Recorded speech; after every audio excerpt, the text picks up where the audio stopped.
आज हमारे कांग्रेस चुनाव घोषणा पत्र जारी करने के मौके पर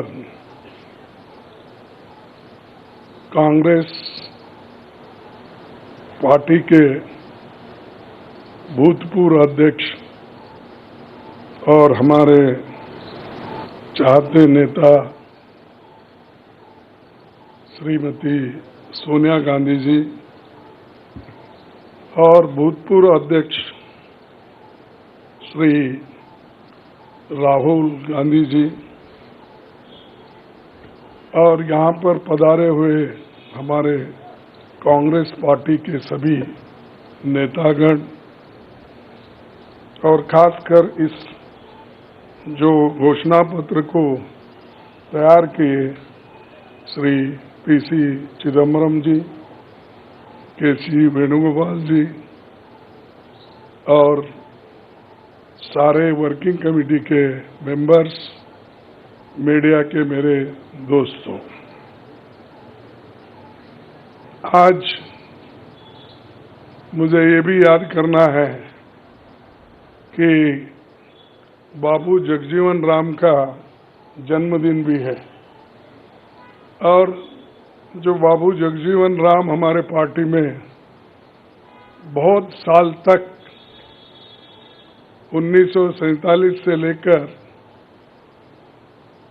1984 तक 1984 तक वो इस पार्टी में रह के काम किए।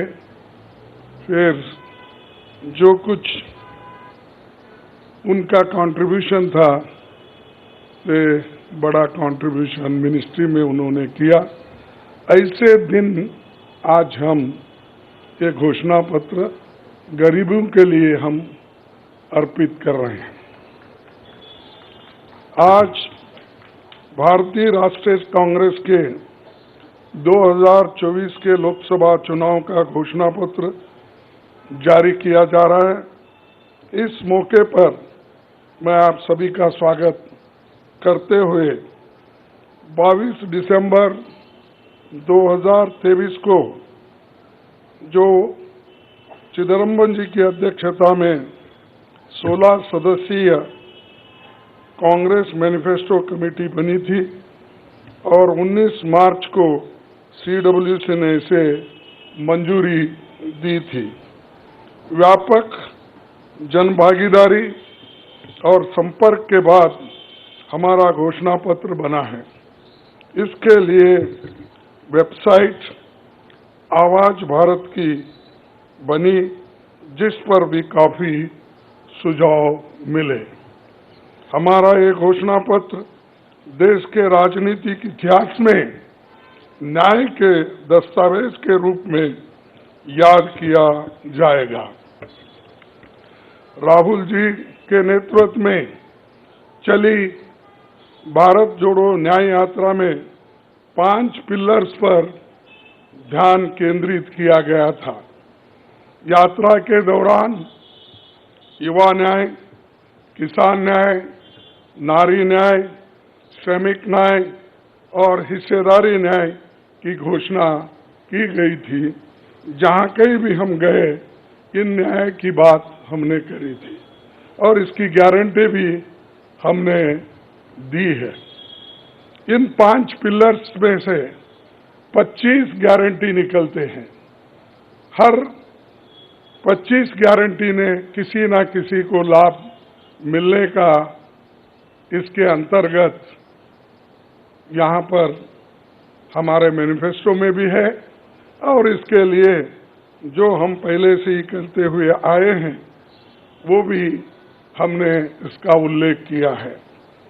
मैं कुछ बातें आपके सामने रखना चाहता हूं। खासकर युवा न्याय के तहत हर शिक्षित युवा की पहली नौकरी अप्रेंटिसशिप के साथ पक्की हो जाए, ऐसी एक गारंटी हम दे रहे हैं और उसके लिए हम 1 लाख रुपए उसके लिए हम एक अप्रेंटिसशिप कोर्स करने वालों को खर्च करेंगे और इससे ये फायदा होगा, किसी ना किसी जगह उसको पक्की नौकरी मिलेगी, क्योंकि ये स्किल डेवलपमेंट के तहत और बहुत से इंडस्ट्रीज में इनको काम मिलेगा। नारी न्याय के तहत गरीब परिवार की महिला को सालाना 1 लाख की मदद देंगे। कोई तालियां नहीं बजा रहे, क्या बात है? गरीब परिवार की महिला को सालाना 1 लाख की मदद देंगे और किसान न्याय के तहत किसानों की कर्ज माफी और एमएसपी कानून की गारंटी भी हम देंगे। और श्रमिक न्याय, इसके तहत मनरेगा में भी 400 रुपए के न्यूनतम, कम से कम 400 रुपए मजदूरी दिया जाएगा।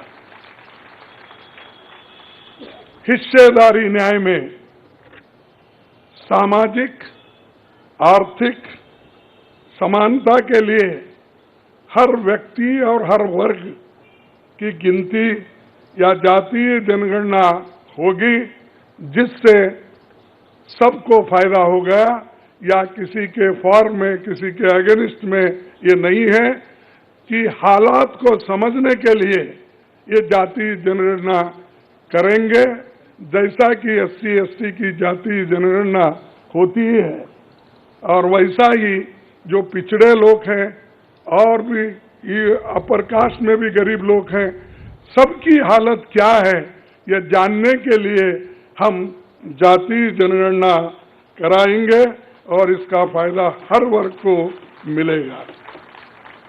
हमारे घोषणा पत्र में संवैधानिक न्याय, कॉन्स्टिट्यूशनल जस्टिस खंड में लोकतंत्र बचाओ, भय से मुक्ति से लेकर मीडिया, न्यायपालिका आजादी, भ्रष्टाचार के खिलाफ मुहिम जैसे मुद्दे, कला संस्कृति जैसे विषय भी है। आर्थिक न्याय, इकोनॉमिक जस्टिस खंड में आर्थिक नीतियों, बेरोजगारी, टैक्सेशन और टैक्स रिफॉर्म्स, ये सारी चीजें उसमें हम लाएंगे। इंडस्ट्री और इंफ्रास्ट्रक्चर पर ठोस काम हम करेंगे। राज्य न्याय, जस्टिस फॉर द स्टेट्स में संघीय विकास, पूर्वोत्तर भारत पर रोशनी हम डाले हैं, और जहां कहीं भी फेडरल स्ट्रक्चर को धोखा होगा, हम उस वक्त अपनी आवाज उनके साथ भी उठाएंगे, और जब हमारी गवर्नमेंट आएगी तो उनको बराबरी का हिस्सा देंगे, और ताकि वो पैसे के लिए तरस न हो, चाहे वो ड्रॉट हो, फ्लड हो, डिसास्टर्स हो। इसके लिए नेचुरल डिसास्टर्स, इन सब के लिए फेडरल गवर्नमेंट को कानून के तहत जो मदद मिलना चाहिए वो हम जरूर उनको दिलाएंगे। उसी के साथ देश की प्रतीक्षा और आंतरिक सुरक्षा के महत्व को ध्यान में रखकर रक्षा न्याय की भी खंड है, जिसमें विदेश नीति भी है, और विदेश नीति हमारी अब तक सफल हुई है, और उसी नीति पे अगर ये लोग काम करते थे और ठीक ढंग से चलते थे, और बहुत से मुश्किल हमको आज जो आ रहे हैं वो कभी नहीं आते थे। तो इसीलिए हम अपना रक्षा न्याय का देश की रक्षा के लिए पूरा हम काम करेंगे। आखिरी एक महत्व का बिंदु पर्यावरण न्याय भी देंगे। आप सभी से मैं अनुरोध करूंगा कि घोषणा पत्र को बारीकी से देखें, पढ़ के इसमें आपको भविष्य के भारत की शानदार नया तस्वीर दिखेगा, और इसके लिए आप ठीक ढंग से आप काम कर सकते हो। आजादी के बाद 1951-52 में चुनावों से राजनीतिक दल घोषणा पत्र जारी करते समय बहुत से दावे करते हैं लोग, पर कांग्रेस हमेशा जमीनी हकीकत पर चलती है। 1951 में पंडित जवाहरलाल नेहरू के नेतृत्व में हमारा जो घोषणा पत्र जारी हुआ उसका नाम था व्हाट कांग्रेस स्टैंड्स फॉर। उसका नाम था what Congress stands for.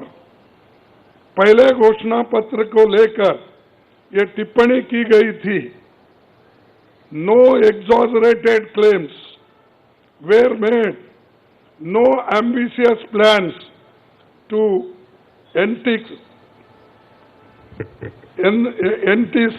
public or deceive the electorate had been placed before them. A realistic view of what was capable of achievement and implementation alone was presented. ये पंडित जवाहरलाल नेहरू जी के जमाने में घोषणा पत्र दी थी जो रियलिस्टिक है, जो ग्राउंड लेवल पे हम कर सकते हैं, उसी के बारे में उन्होंने बोला था। किसी को फंसाने के लिए नहीं, झूठ बोलने के लिए नहीं, हम जो भी कहते हैं वो करके दिखाते हैं, ये उनका कहना था। और वही आज भी हम कर रहे हैं, जो कर सकते हैं वही हम इसमें घोषणा पत्र में लिखे हैं। और बहुत से हमारे विद्वानों से भी हम बात किए हैं कि इसमें क्या कर सकते क्या नहीं कर सकते, उनके सलाह के मुताबिक ही आज हमने ये सारी चीजें आपके सामने रखे हैं। ये हमारा 139 ईयर्स साल का शानदार इतिहास है। ये देश के सामाजिक आर्थिक विकास की गति को बहुत तेज करेगा। किसानों, मजदूरों और महिलाओं, युवाओं, गरीबों, वंचित तबकों के विकास के जो बंद दरवाजे हम खोलेंगे, क्योंकि एक मोदी सरकार में ये सारे दरवाजे गरीबों के लिए, महिलाओं के लिए, युवाओं के लिए बंद है। हम जब सत्ता में आएंगे ये दरवाजे सब हम गरीबों के लिए खोल देंगे, उनका विकास करेंगे, ये हमारी प्रतिज्ञा है। डॉक्टर मोदी जी, डॉक्टर मनमोहन सिंह के नेतृत्व वाली हमारी यूपीए सरकार की बहुत आलोचना करते हैं, लेकिन उस 10 साल में हमने MNREGA, right to education, RTI, खाद्य सुरक्षा, वनाधिकार, भूमि अधिग्रहण कानून और रेहड़ी पटरी वालों की अधिकार समेत कई कदम हमने उठाया है। और उसकी जो कर्ता धर्ता है श्रीमती सोनिया गांधी जी यहाँ पर मौजूद है। उन्होंने बारीकी से इन मनरेगा को और खास करके फूड सिक्योरिटी को बहुत लड़ा, क्योंकि मुझे मालूम है सब चीज़ मैं यहाँ पर नहीं कह सकता कि उन्होंने इतने ये 2-3 प्रोग्राम के लिए बहुत गुस्से में रहते थे।